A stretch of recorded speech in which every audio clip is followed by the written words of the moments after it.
Hey, it's Chronologically Gaming, the only channel that's perpetually retro because we're playing every video game in order of release. Let's see what's brand new in July of 1982. We had last played the very first time you could play the official Donkey Kong at home on the Atari VCS.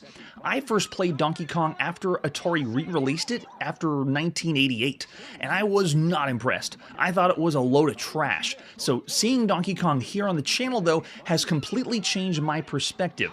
I originally went into this game excited, thinking of all the other games you could have played as a platformer, or all the other games that you could be playing on the Atari, and this is actually, it was all right. I had a good time, and I was having fun with it. I was intending to give this 3.5 stars on the live show, but the last time we played this, after going through all of the artwork and what's on the box and advertisements, I brought it down to 3 stars because of the lies. They kept saying it's exactly like the arcade, sounds like the arcade, has everything on the arcade, on the front of the box is the arcade, and it is not the exact arcade experience. We're going to see developers and publishers keep pushing more and more to get the exact arcade experience at home. This did not meet that, and that's why I had to bring it down a notch, but it still wasn't a bad title. It's pretty cool how everything we've seen so far, it changes the perspective when you think of it actually was all right if you're excited for Donkey Kong. All right, so let's see what our next game is. We are still at home on our Commodore VIC-20 now, playing Gold Rush. This is the Gold Rush that you would have typed in on Compute Magazine, the July 1982 one. This would be the front of the magazine, and if you wanted to type it all in, I'm not going to include all the code, but Gold Rush is by Joseph Weber. Way to go, Joseph. After reading the fascinating article of using the VIC joystick by David Malmberg, he said, let's do this. We have an exciting game for the Atari and the VIC-20. Blast out new caverns, dig the gold, return to the surface for your record. If you run out of dynamite, get to the surface fast or you'll wander the mine forever. And watch out for cave-ins. They can block your exit or worse. So the game gives you one chance to use your joystick, and you have 5 miners to dig, or 5 lives. As you dig, each miner has 10 sticks of dynamite and to blast their way through the mine. You pick up gold, number of pieces is counted and displayed on the screen, number of charges left, gather all that gold, bring it back to the top, and so forth and so forth. They have a little notes about the Atari version, and we'll read that when we get to the Atari one. We have 2 different ways you could have played this. There's an improved one and then the original type-in version. Let's type in and play Gold Rush by Joseph Weber in Compute Magazine at sometime in July 1982. I guess it's whenever you typed it in July. Yes, it is true. I'm with you on that too, Victor, because the lies, it's starting the beginning of why we had this crash in North America. All right, so what do we want to do? We play as that symbol for the miner. The gold is Q, a dead miner is an asterisk, dirt is an ampersand, SA office, all right, fire button to blast. All right, let's do this. They're going to build it up. That's probably what it is, Manly. Let's play some Gold Rush. And it did say there's gold in them thar hills on the magazine ad. It had to.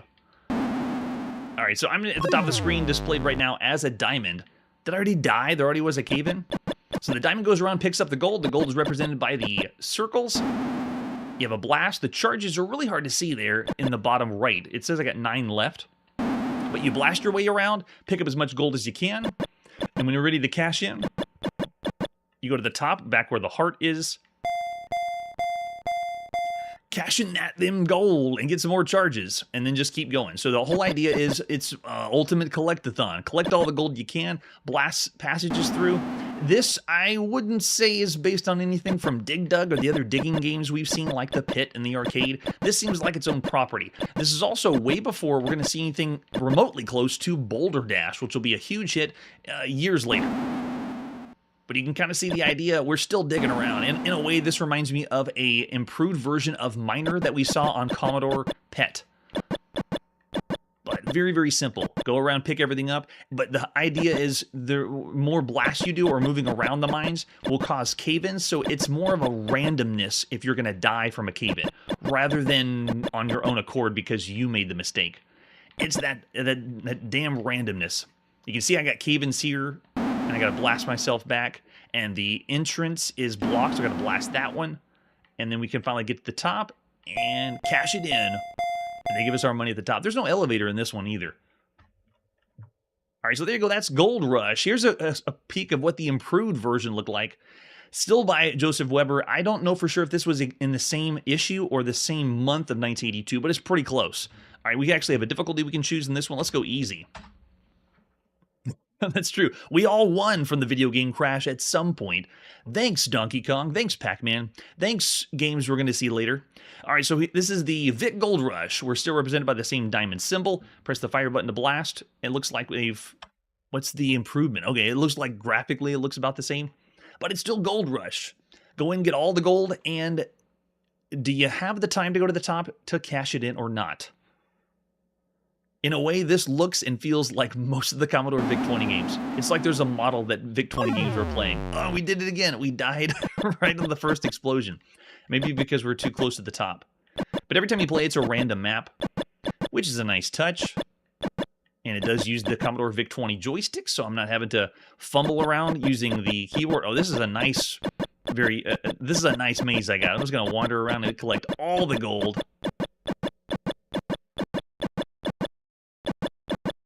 So I'd say of all the games you could play at this time, this is, Gold Rush is around the average range, but not doing anything particularly impressive. I'm going to say subpar of all the games you could play. It's a fun idea, going around and blasting, picking up gold. I'll say 2.5 stars for Gold Rush. We also have Gold Rush on the Atari home computer as well. Same magazine from Compute. You type it in, and for the Atari version, this game simulates the appearance of the Vic using a custom character set in Graphics Mode 1. Only half the characters are needed to transfer to RAM. This game is extensive use of locate command to look for the computer screen as checking various objects of the miner finds. Also, unlike the Vic version, if you clear the mine of all the gold and start over with a new mine, you can cash in your gold, and you get 3 lives. Ooh, fancy.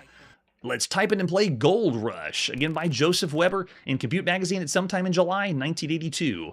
Whatever time you decided to type it in. So in a way, it could have been around June of 1982 if you took long enough.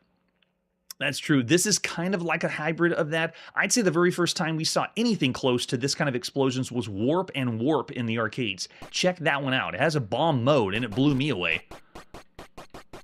Oh, there we go. You actually look like a person now. Very nice. Now, how's the explosions work? Okay, very good. Yep, same idea. This time the cash office looks like a $sign at the top. And you get to use the Atari VCS joystick. That's already a winner in my book. Who's with me? Who's fans of the joystick? The controller is really what can sell the game for you. Whatever one you like to hold in your hand. I knew people that they enjoyed Intellivision games, but they couldn't stand the Intellivision controller. All right, we make our way to the top. Cash it in. Nice. Get some more gold. Yeah, they're still pretty cool for the time. You know what? I'm actually going to give this one a nod because Oh, it has a little ditty, and I die with a cross. That's pretty nice. Yeah, I think I'll go 3 stars on this one. Give this one an average. The Vic 20 feels like it's a typical Vic 20 game. This one still is around the average range of all the games you could play at the time. But still fun if you like to pick up gold. So you decide, when is it time to go to the tax office before we die? Or the asset office? And look, they keep the cross on the screen. Does it stay? Oh, okay. If you walk across it, it goes away. I thought it was going to keep track of all the places and times you died. Nice touch. Yeah, I'm with you, Manuel. Manly is pretty good. For type-in games, too, you have to consider. It's really cool. All right, so I'd say of all the games you could play on a home computer, that's about 3 stars. Go for the Atari version if you're going to spend the time to type it in. Let's see what our next game is. We're now going to the United Kingdom and play our Sinclair ZX Spectrum. This is Hell Drivers. Hell Drivers is by Mike O'Neill at some time in July 1982. Hell Drivers just sounds like a cool name, so let's check it out. This one is keys. Get that spongy keyboard on the ZX Spectrum. We got A, K, Z, and M to move in and out, speed up and slow down, and we control the black car. All right, we're ready. Let's go. Oh my gosh, it's like the poor man's version of... It's the poor man's version of Head On. And I mean, like, really poor. Wow. Oh, they got me. Gosh. Very, very slow-paced. It feels like I'm not really driving a car. It feels like a slog. This is another variant, thanks to Head On or Dodge 'em, whatever you like better, that people are going to be copying, I think, till the end of time. And we've already seen other poor versions of Dodge 'em or Head, and this is the same one. Oh, gosh. Yeah, it's slow, it's clunky, it is keyboard only, no joystick, and it uses the 4 buttons, and you're on the ZX Spectrum keyboard. Yikes. Oh yeah, I'm with you on the controllers I saw in the chat. All right, for all the games you can play, this one's down there, way down there. I'm going to go half star with Hell Drivers. That's pretty much broken, or almost as broken as it could be. So Hell Drivers is a fun experiment, but not a good game. Cool name, though. Let's see what our next game is. It's time to play on the TRS-80 color computer. This is Caterpillar Attack. That's Caterpillar with a K. Let's take a look at the artwork for Caterpillar Attack. So this is the ad you would have seen in magazines at the time. Tom Mix Software brings us Caterpillar Attack. Outstanding graphics and sound will end all those trips to the arcade. What? End the trips to the... No way. So much like the arcade, you'll have to see it to believe it. Wow, they're really selling you on that one. $24.95 it says here, with an example of the screenshot. We even have the manual too. Thank you, Color Computer Archive. This is by Anteco Software that did the manual. It's available on the TRS-80 Color Computer, the TDP System 100, and what is that? The Dragon 32? Never heard of it. It's coming out soon, though. Caterpillar is an arcade-type game using familiar household pests, caterpillars, spiders, bugs, and toadstools. It doesn't say centipede anywhere in here. A device or a cannon is used to enable the player to destroy these pests. Objects of the game is score more points by destroying the pest than previous players have scored, or more than previously scored. They could have worded that better. This is accompanied by utilizing the right joystick, firing the cannon to destroy the pest. The cannon will move horizontally across the bottom 2 rows of the screen. That's all you get, 2 rows. Oh, I see, they did the cartridge version. Thank you so much, Curtis. So the cannon will fire vertically from top to bottom. It's like they're explaining Centipede, but they just can't say Centipede. Place the cassette in the tape recorder to press the play button to load. Got it. Press the fire device on the joystick to begin the game. The screen will display a look of various pests you're out to destroy. They don't say anything about Centipede. You have outstanding skill and a bit of luck, you'll be able to clean the house. Your current score is displayed in happy hunting with a warranty at the bottom. So whether it's on cartridge, whether it's on disc or cassette, let's pop it and play Caterpillar Attack by R-Crots and S-Crots of Tom Mix Software. Maybe they did to the artwork. It wouldn't surprise me.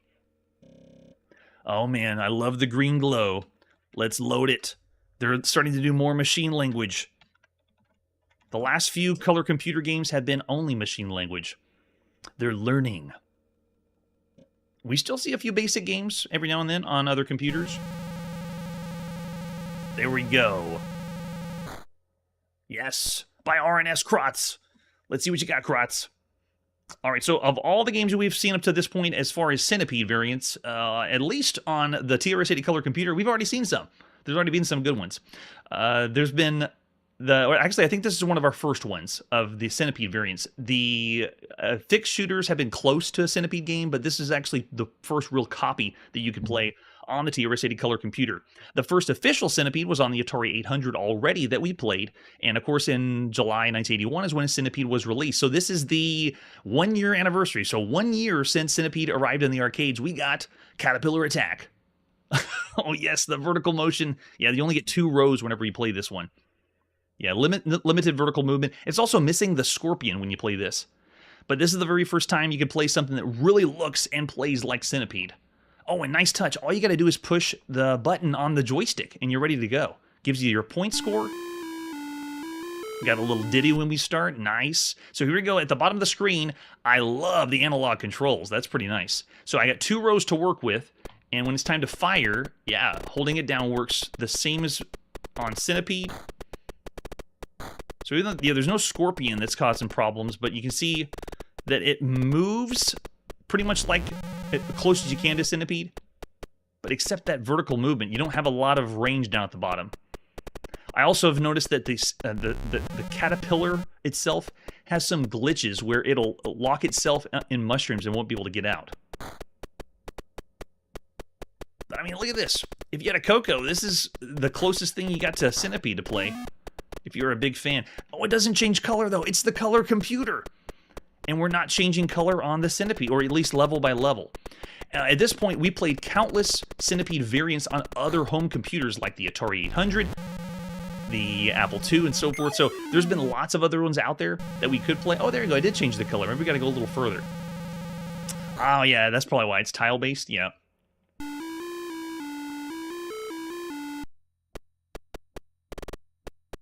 It seems like a missed opportunity, though. We're on the color computer. Why not change the color per level?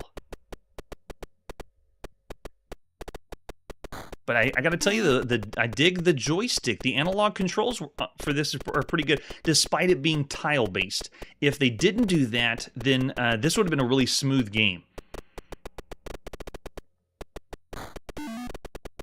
There we go. Yeah, and it repeats ad nauseam. So, yeah, there we go. It's glitching. Look in the top left. See the Centipede or Caterpillar glitching out? All right, so there you go. If you've seen the channel and you've caught up to us at this point, what would you say for Caterpillar? Caterpillar with a K. Of all the games you could play, I still say it's a good time on a home computer, but there's a lot of other ones out there that could be better. This could be around the 3-star or average range of all the games that you could play. Yeah, that's true. It doesn't change colors.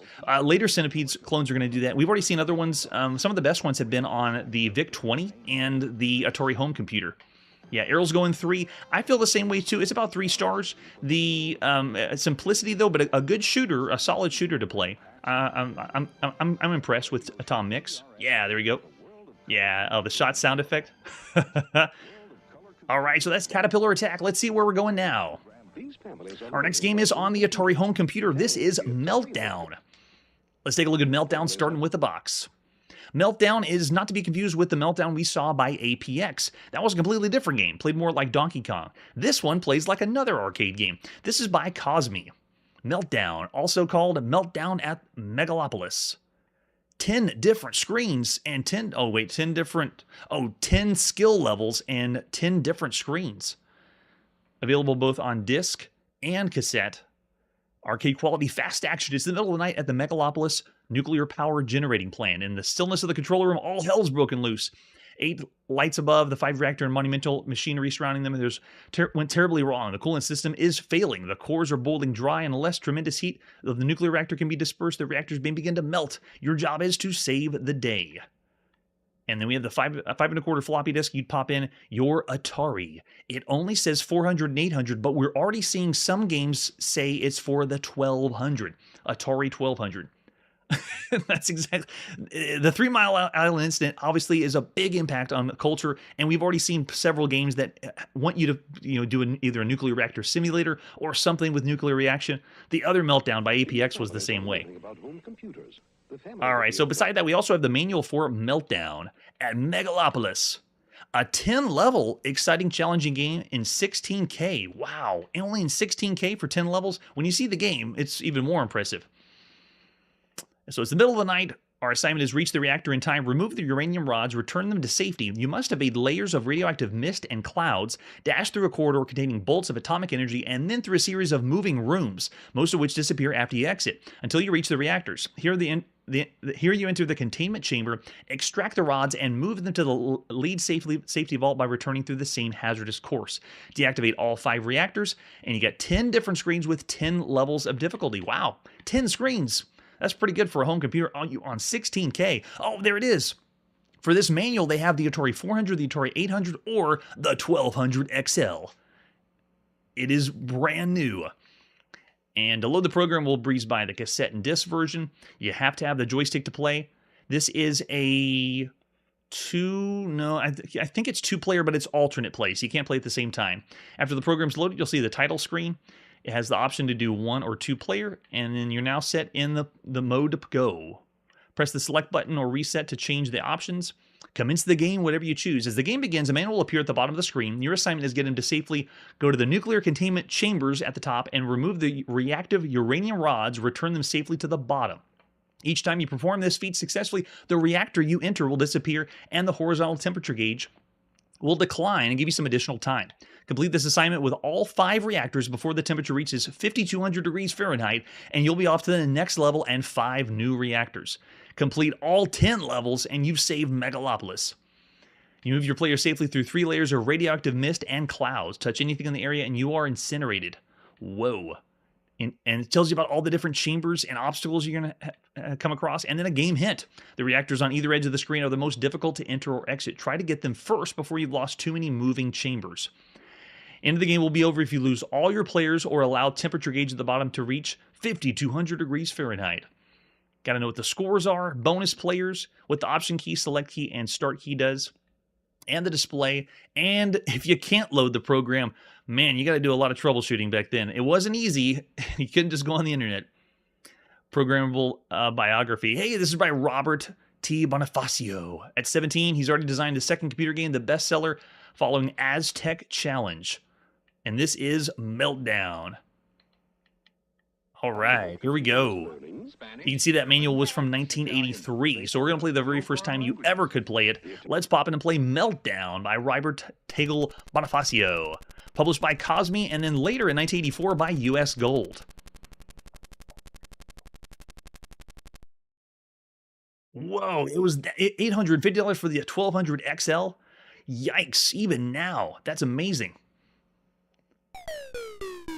Okay, so we are going to do 1 player and start us up. I'm at the bottom of the screen. I am the player-looking character at the bottom. This, ladies and gentlemen, is another Frogger variant, but it takes a lot of liberties. What you need to do is cross to the other side. Every time you cross one of those tiles, it disappears. Oh, did we get crapped out? Oh, we did. Darn. It dropped out on us. The difference here is, after you get to the top of the screen, that's not where you get the points. You have to get down and back again. Now I have to get the rod from the top reactor and then make my way back. I've already wasted a lot, so I gotta go all the way back to the beginning again. So it's not just going down or going to the top like Frogger. You go to the top, grab a control rod, and then come back down the way you came. And the platforms slowly go away over time. I'm gonna do what they said in the hint book. Okay, and then make my way back. Nice and easy. There we go, got 2 down. So this is the first of 10 screens. I was not aware of that.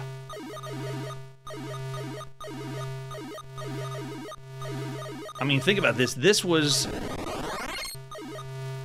Frogger, and the only official Frogger we've seen at home is on the computers in Japan. And it's really not like Frogger. It's not very good. Alright, we gotta make our way down. I think I've already erased too many of the platforms, so notice every time you touch them, it goes away as they scroll across the screen.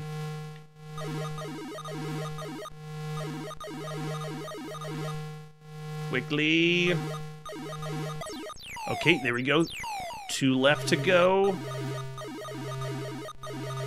The movement of the character isn't as smooth as what you'd expect. You notice how I'm jumping very large from place to place. Okay, I made it to here. I don't know if I'm going to be able to get the last one because they disappear. Really cool gameplay mechanic, though. We've already seen other Frogger variants that you could play at home. I would say one of the best ones so far has been Pacific Coast Highway. It is 2-player simultaneous Frogger. It's awesome. Oh, go. All right, there we go. 1 to go. And bear in mind, this is still just the first screen. All right, here we go. Let's see if we can do this. No! I just sacrificed myself because I knew it was going to fly across. There's a lightning bolt that happens. Oh, and look at the timer on the bottom left. We're running out of time. I got to get over there quickly or the whole thing goes down. Quickly. Is that only one platform at the top? Okay, there's 2. I should have gone for it then. Let's do the wraparound. Go for this one, and then I'm going to have to try... Yeah, I think we got it. How am I going to make my way back, though, is the question. All right, looks like the M's stay where they are. The other ones disappear. Very different than Frogger with the turtles that sometimes allow you to have a platform and then sometimes do not. All right, here we go. Hopefully nothing kills me on the way. And now you're in the middle of this tunnel and know that it's going to happen. Yes! There we go. Oh, okay, so when they say second screen, we're on the second screen. It's adding just a little bit of complexity. So it's very similar to Frogger, adding the snakes or different paths or alligators and so forth. But wow, look how much more complex this screen is than the first one.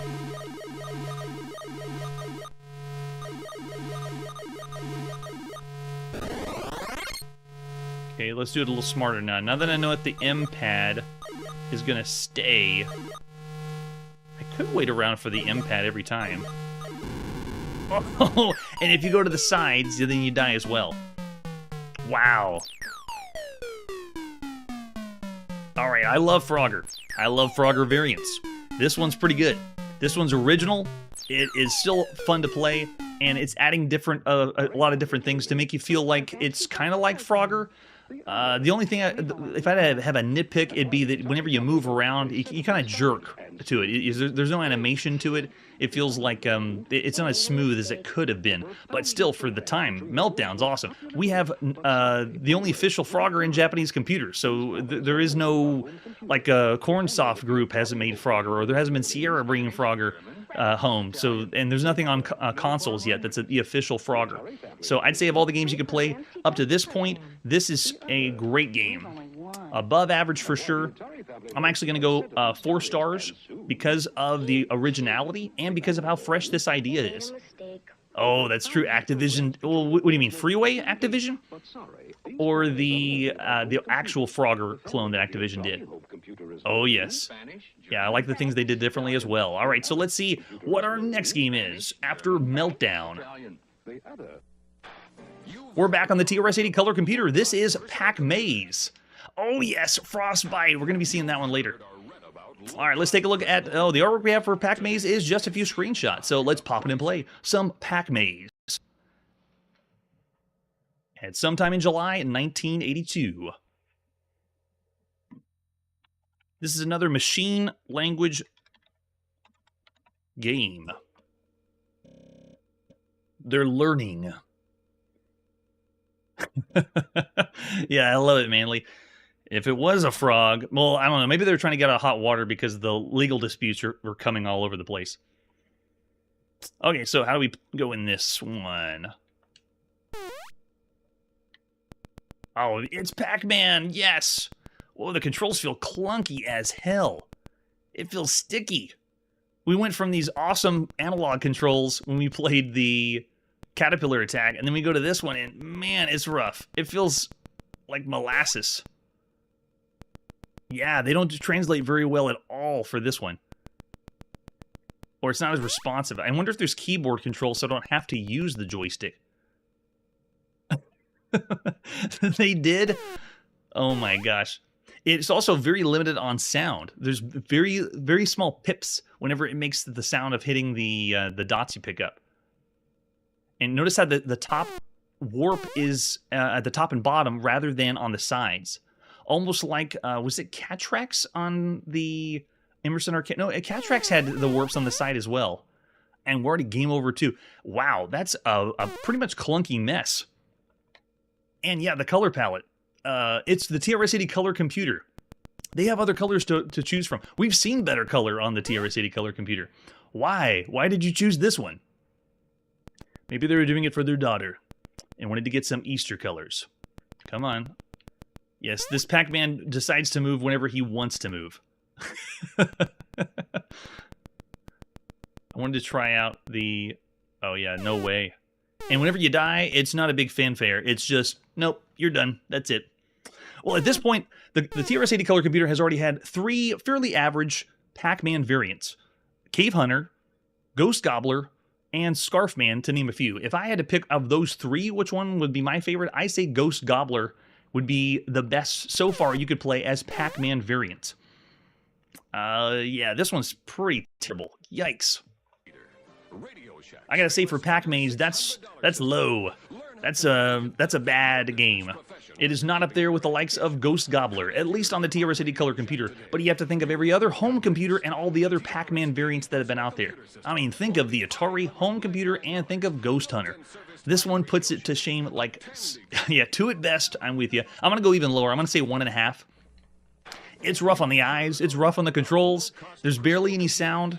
It in a way, if you had the Coco and this was the game that you wanted to play something with Pac-Man, I could see you getting some enjoyment out of it because it has the maze top-down pellets, but it would be rough. It would still be rough. Yeah, 1.5 stars is my vote this time. All right, let's see what our next game is. We're back on the Sinclair ZX Spectrum. This is Secret Valley. Secret Valley is a rare and hard to find game. Take a look at the box. The box looks like somebody just did it themselves. That puts Richard Garriott to shame. Old Lord British doing his handmade boxes of a Calibeth. And then I found this ad inside of Your Computer from September of 1982. I'm sorry, not an ad. This is the review. So this is how Your Computer did their fast reviews. Check it out. Space Intruders, High Quality, Invaders, Worm, Addictive yet Simple, Golf, Badly Written, Poorly Debugged, Bomber, A Bad Version of a Good Idea, Alien Command, Far Too Slow, Secret Valley, which we're about to play, Has Potential, Sound is Poor. And that's the review. I need to start doing my reviews like this magazine in 1982. You can see it only went for £5, though. That's pretty nice. And there's the example of the screenshot. That's what it looks like. It looks like a doodle on a notebook.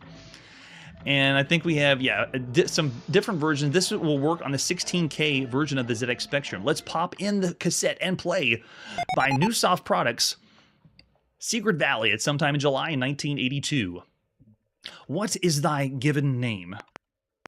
Chrono. Chrono the Wizard. Monster Fodder. They already give us a title. All right. Oh, gosh. They already have a loud beep. All right, so we want to go north, south, east, or west. Let's go south. You are not safe in the forests. A place of ancient power. Nice. It sounds like we're flatlining every time we end a turn, though. Let's go south again.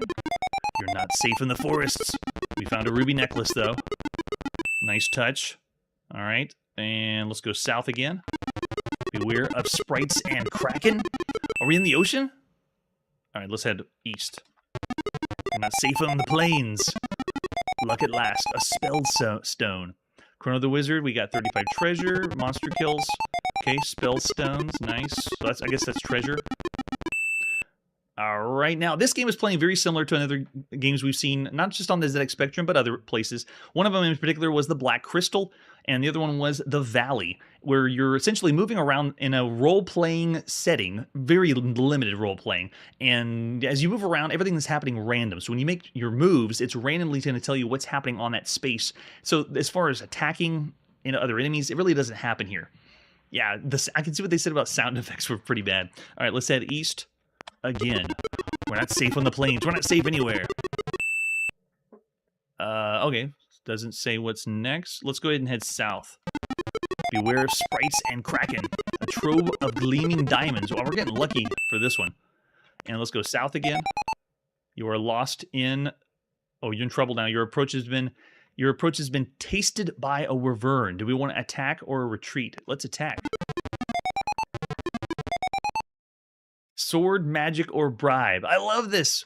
How they tell you can bribe. Yeah, let's try bribing the wyvern. What we're going to do on all role-playing games now is wax the chest, get the charisma up, and then bribe. To bribe the monster, you will have to offer 500 gold pieces. Yes. Thou hast not the wherewithal. Oh, so we don't have enough money. Darn, our wax chest did not help us this time. Okay, so we'll do sword. So you're going to attack with a bribe? I guess that just means you're not running away. A smashing blow. It swings at you and misses.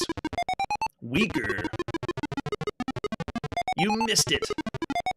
At least it's not having us do timed attacks where we have to hit the button at the right time, but we cannot spam the button or that won't work.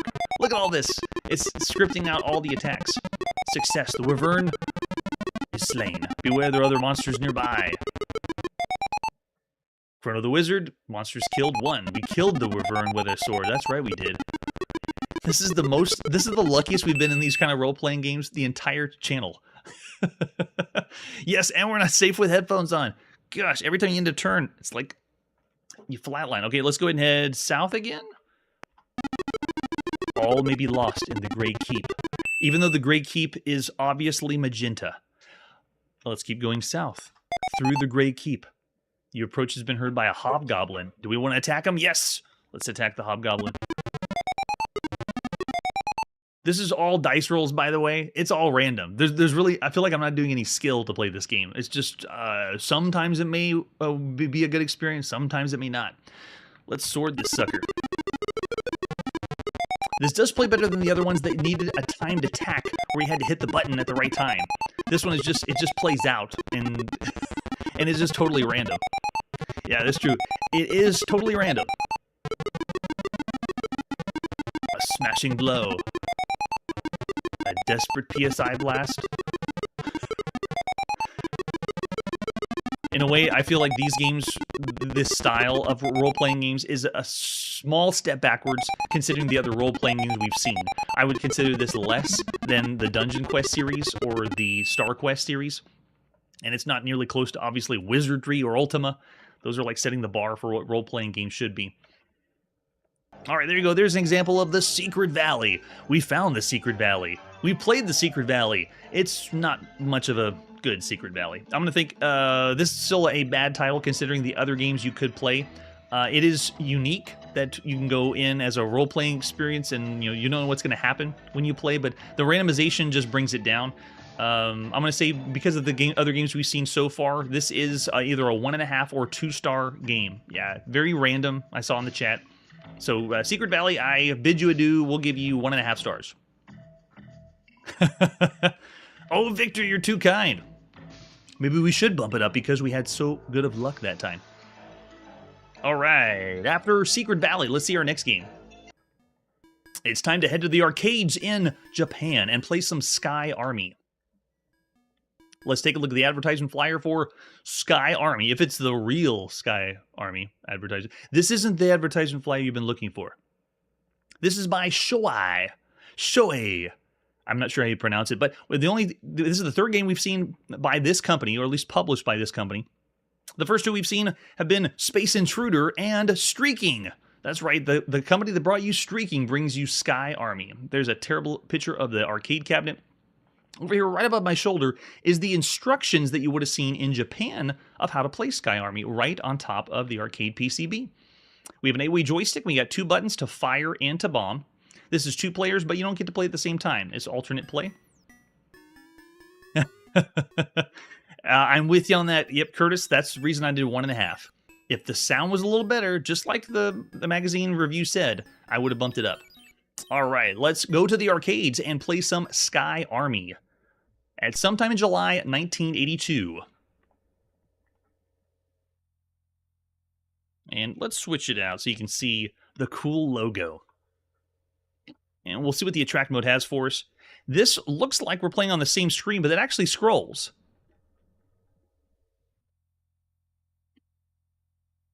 Your mission, kill enemy transport heli. Then go to your base and construct your bridge. Got it. Check and double check. All right, let's put a coin in. And go. Now, in enemies, kill. Bridge completion causes your death. All right, did everybody get that? Don't let them complete this bridge, in other words. So you get to play as a helicopter. Yeah, don't let them finish the bridge. If they finish the bridge, we die, it said. So we got 2 modes of attack. We can shoot across or straight down. I have a little bit of firepower. I can shoot more than I'm used to. Multiple going down or up. I got a random jet that comes by. And right now it seems pretty simple. We're on one screen, shoot them up. Yes, now we go to our base. So now it switches to a side-scrolling game. And now we've gone into what feels like scramble mode. Because we're shooting across and we're bombing down. Possibly got inspiration by one of those. Scramble, Super Cobra, Mariner. It had to have been something. Because it plays very similar. Notice we have a really, really slight parallax scroll. Oh, get the Yellow Submarine. Was it playing the Yellow Submarine song? I think it was. I kind of didn't want to blow up the enemy. I got points for him, so sorry, buddy. I had to blow up the Beatles. It is the bridge over River Kwai.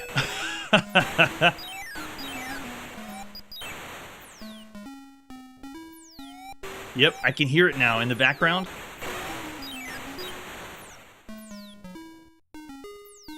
We have yet to see an arcade game that has this mechanic of a bridge that you have to keep from being built. We're not really involved with the building of the bridge. We're still just shooting stuff. Oh my gosh, they have clouds firing down electricity on it. It's the evil auto of Sky Army. Yeah, it's the cloud. The cloud is totally... Let's try this again. Can we go in? Oh, nice. High score. Oh, the A-Way joystick doesn't allow us to go down. Okay. Yep, you got to scroll all the way to the end. Your name has been registered. Now, can we continue? Yes, within 14 seconds. Oh, so cool. So we can start where we left off on the scrolling, right? Yeah, that's the way to go. We don't get revenge on the lightning, though. Can we kill the lightning? Oh, we can just fly low, I see. Oh, yep, I had to kill the Beatles again. I don't think it was... I think it was the Bridge Over River Kwai song the entire time, so no Yellow Submarine.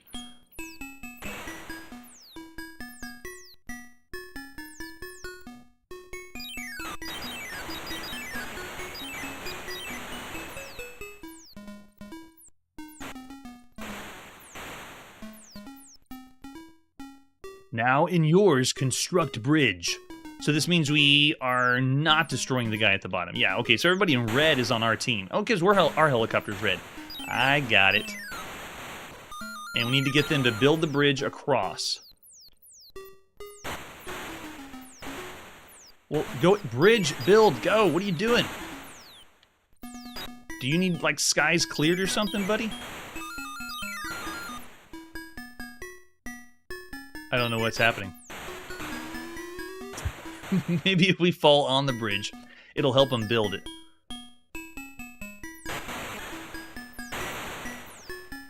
It also gives us the ability to attack the... Am I supposed to drop it down?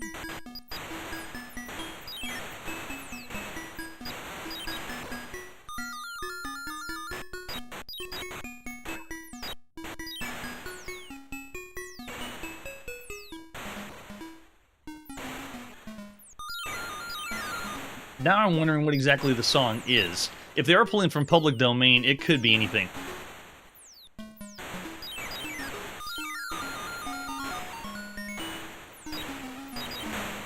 Oh my gosh, if you run into the tree, you explode. Well, I guess that makes sense. Any other game when we've touched the walls, we die.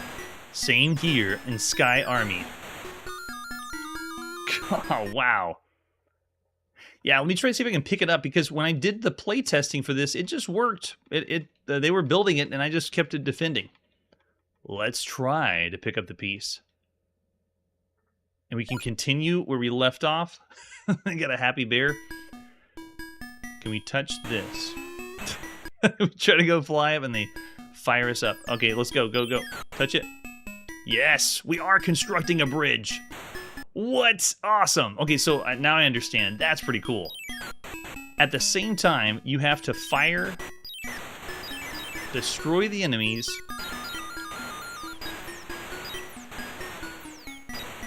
There we go, got it. Okay, drop it down. Good. Build it up, dude. I'll be here for a while. Oh, no, no, no. Don't do that. Okay, quick, come back, come back, come back. So you'll be doing a lot of shooting, obviously, you can see. Before you get the other bridge piece to come down. Another game over. Yeah, let's keep going. Interesting. And it seems I can't pick up the piece unless certain enemies have been destroyed. So you... There we go. You're going to be shooting a lot, and if you keep playing, or you got enough money, you can just keep building. Notice it gave us a checkpoint. The piece that we already built is complete. Alright, let's see. We can make it already down. And you have to fly carefully. Feels very different. Playing a shooter, usually you're a little more reckless, not having to be careful on the landing. Wow, that jet came out of nowhere. I love the arcade games, though, that save where you left off. Nice and easy. There you go. Okay, give me that piece. Come on, let's go. Why are you waiting? Hurry. We have to build the bridge. Well, I gotta hand it to Shoei. If you're playing this in the arcades, you're gonna put down a lot of money because you tell yourself, I'm gonna finish that bridge. Put in some more money in the arcade. We can do it because it continues to, every time you get a piece down, it's gonna save that as the checkpoint.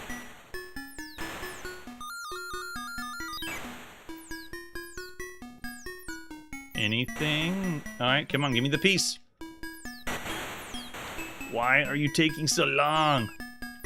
I need a new team. Red team sucks. Come on, fly out here. Let's go. What are you waiting for? Thank you. Good. Build it up. Wow. I don't know how I did that one. Come on, give me the piece. Go, go, go, go, go. Okay, good. We're making progress here. You know, I enjoy a game that I can't really describe. It's a shooter, but it's also a building construction, a helicopter building construction. So it's a fresh idea, or it's a take that I've never seen before. It's different.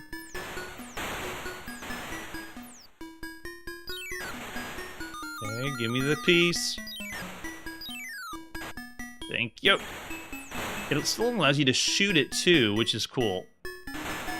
Oh my gosh, it didn't drop. Well, that's probably my clunkiness.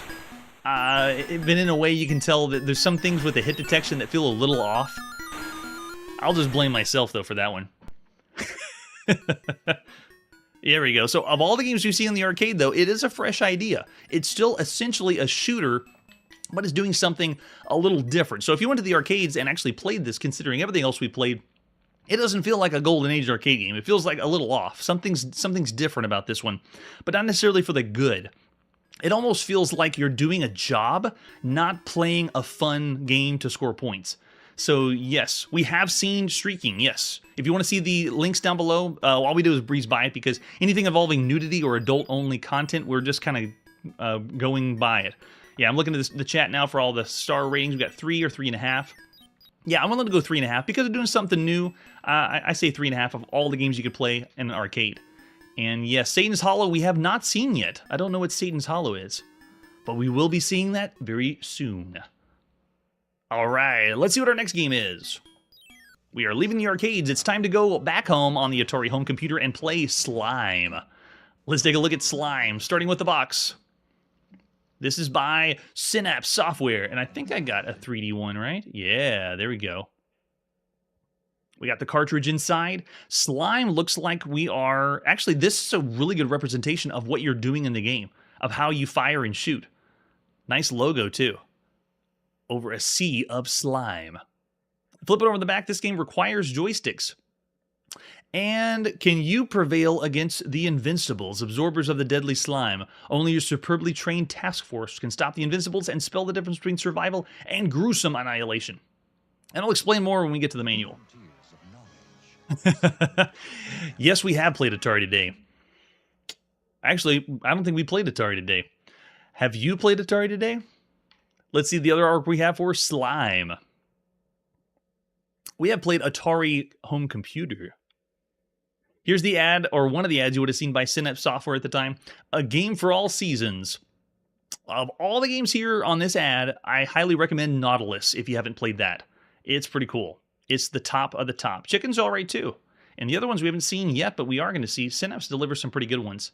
This is the inside sleeve of the story of the game. You need 24K memory and joysticks to play. The Omega Peace Accords have been violated by the Plexarian Invincibles. Their biotransporters had warped into the Earth's atmosphere and threatened total destruction. The ground trembles and nature rebels. As wave after wave of slime oozes from the heavens, the diabolical alien plan is to raise the level of the Earth's oceans and drown out all life so that the slime-breathing Invincibles can colonize. The Terran Alliance has hastily constructed gamma tube absorbers and had planted them in the Saragossa Sea, the entry point of the Plexarian invasion. All that's left of the Earth's defenses is your fleet of electro-wedge deflector warships and the absorbers. Can your fleet prevail against the Invincibles? Will the absorbers contain the deadly slime? Only your superbly trained task force can stop them. Did anyone follow that? That was crazy. And there's the cartridge if you had it in your hand to play some Slime, or the 5 1/4 floppy disk, if that's how you want to play. Oh yes, and we haven't seen Seamus yet. We will be seeing that one. This, ladies and gentlemen, is the very first game that I could find that utilizes the trackball controller for Atari. Well, I mean, on the Atari home computer. Missile Command said it does, I've heard it does work or supposed to work, but I haven't confirmed that. But this one does work. I have confirmed it. This will work with the trackball controller. So I wanted to show you of the new control scheme, or what you could be playing for this game. Check that out. And not to be confused with what's going to happen later on the Super System or the Atari 5200. And we also have the cassette we're going to pop in, and the other example of the 5 1/4 floppy disk. Yes, Omega Race, the game, was supposed to keep the peace. And now we got Slime. I love it. Let's take a look at the manual for Slime by Steve Hales. Way to go, Steve. If you have cassette, make sure you got 24K. Start the game. Object of the game is twofold. The first is protecting your deflector warship. The second is to channel the slime that's falling from the heavens into the gamma tube absorbers. The two tubes sunk into the ocean on both sides of the screen. As each level progresses, the slime that falls into the ocean causes the level of the ocean and hence your warship to rise. This in turn makes the deflector warship much more susceptible to the intense lightning storms that are generated when Plexarian saucers seed the clouds with embryonic slime. Whoa! Who was taking the acid trip to write this? In order to prevent the slime from destroying your ship or causing the oceans to rise, you must create wedge sluices to deflect the slime and wedge shields to protect your ship. There are 50 slime storms you have to survive in order to win the game. Oh my gosh, if you last that long. If you have a joystick, you can mark the deflector wedges by positioning the mark and pressing the trigger. This will fire a wedge from the warship and it will appear in the space under the mark. If you want to make diagonal sluices or horizontal shields, you have to keep the joystick trigger depressed as you move it to the desired direction. If you want to use the trackball, yeah, it tells you in the manual too. You press T and it'll start the trackball mode. And you can use the trackball to move it around because this game in one sense is kind of similar to Missile Command or a command shooter where you're moving a cursor around the screen. The slime created by the alien saucer when it seeds the clouds with embryonic slime nurdles. Upon maturing, the slime, by virtue of its increased weight, begins to ooze down. The slime must be prevented by touching the warship. Even a single drop will destroy the ship. I don't really follow. Your warship rides on the open sea or slime. It's influenced by the prevailing winds and tides, and it drifts side to side. So you don't have control over your ship at the bottom. Your ship is just going to move back and forth as the game goes. You'll only be controlling of the cursor. There's a helicopter that will appear when Plexarian Plug has sealed one of your absorbers, and make sure that the chopper is not hit by any slime drops or fireballs. It'll plug it for you. He's going to help us out, in other words. So it tells us how to use the option button and the start button to play, and if you want to play as trackball, and it explains the wedges, which is a completely new concept something that's involving gravity and a shooter game. It is very ambitious. Plexarian saucers are worth 1,000 points. They are fast and clever. Not only do they seed the clouds with embryonic slime, they also attack your position wedges in order to create gaps for the descending slime to ooze through. The seeding saucer appears at the start of each round and flies into a cloud layer to do the dirty work. And the Plexarians have also recently manufactured a gamma tube retardant, which they fashioned into a plug for the gamma tubes. The saucer carries these plugs and tries to plug up the tube absorbers so the slime cannot be neutralized. You may destroy these plugs by positioning a wedge in the plug's path of travel or by directly hitting it with a wedge. And there's fireballs too? Good night. This game has so many things going for it. And then we have playing hints like most games by Atari. Nice job, Synapse Software. And then the legal mumbo jumbo, and then what you saw on the back of the manual. All right, let's pop in and play Slime by Steve Hales, published by Synapse Software at some time in July 1982. Yes, Synapse Software made some really good stuff. Nautilus blew me away. I couldn't believe how good that is. Oh, we have a song too. Nice. Bring on the music. And you gotta admit, the presentation is still top-notch. For a home computer game, Synapse Software is going places. Look at that.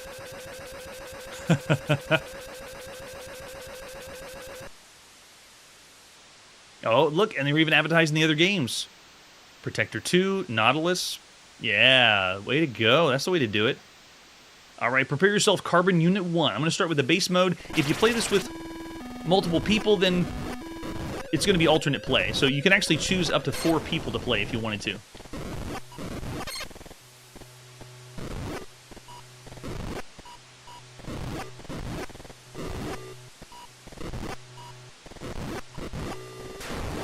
Uh-oh. Nope, not good. One of them fell down, entering a new slime storm.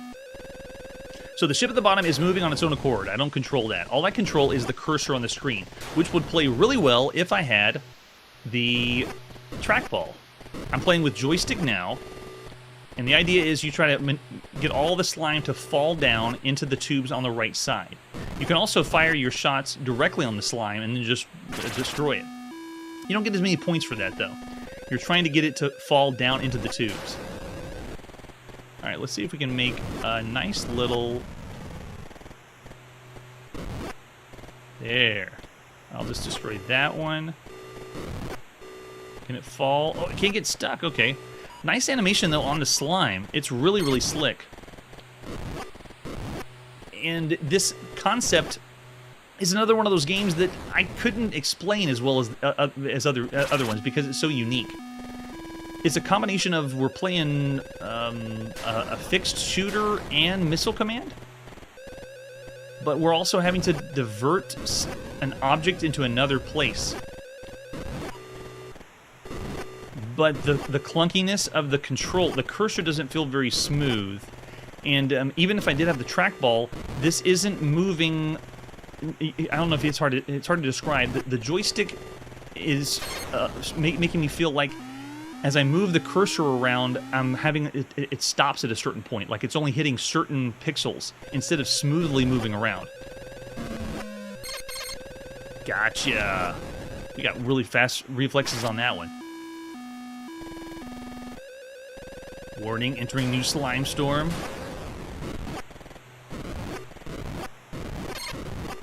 So if you get a direct hit on the slime, it destroys it. If you shoot an empty space... Oh, does it get the ship? Yeah, it can mess up our cursor if the slime hits us.